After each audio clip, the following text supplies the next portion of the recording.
a halftime 0-0, what did that do in the locker room to give them the opportunity to say, you know what, we're on the same field as these guys and they're not running all over us? I think they already knew that, and I think the halftime break just gave us a chance to, to reevaluate how the rhythm of the game was going. I mean, these guys are smart players. They understand when they're playing badly. They understand where they're getting caught out. And I think at halftime they felt good about the work that they'd put in. We came out in the second half. We were able to raise the level at the key moment. Fantastic goal, Juanito Garcia.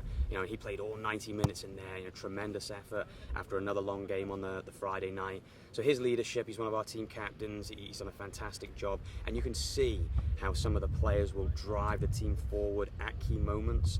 And, tremendously, well-earned goal. Just a shame that, over the course of 90 minutes, it's tough to hold on when you're playing against a top 10 team in the nation.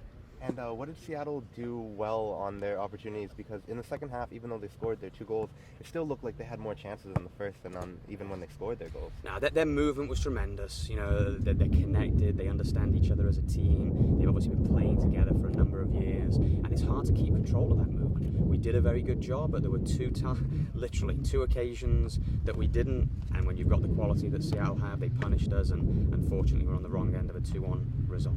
And my last one, a pair of 1-goal results this weekend. Even though they're both losses, what does it do for confidence of a team to know that 2 ranked teams come into your building and you can stick with them and it's not a huge gap on the score? I think that was what was crucial to communicate to the boys right after both games, because when you're in a good position, you've played well, particularly today when we took the lead, and then you end up losing the game, there's tremendous disappointment.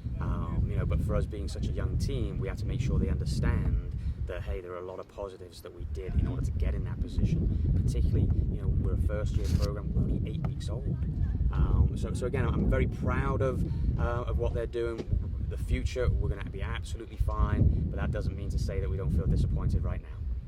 And now you head on the road and take on Air Force in Missouri, Kansas City. Yeah, I mean, again, 2 very tough games. We've got to go to altitude to play Air Force. That'll be another, experience for us that we're not, a first-year program we haven't done before. Then we go to UMKC. We're playing on turf in a very different environment. So we're always learning. This first year is definitely a learning process.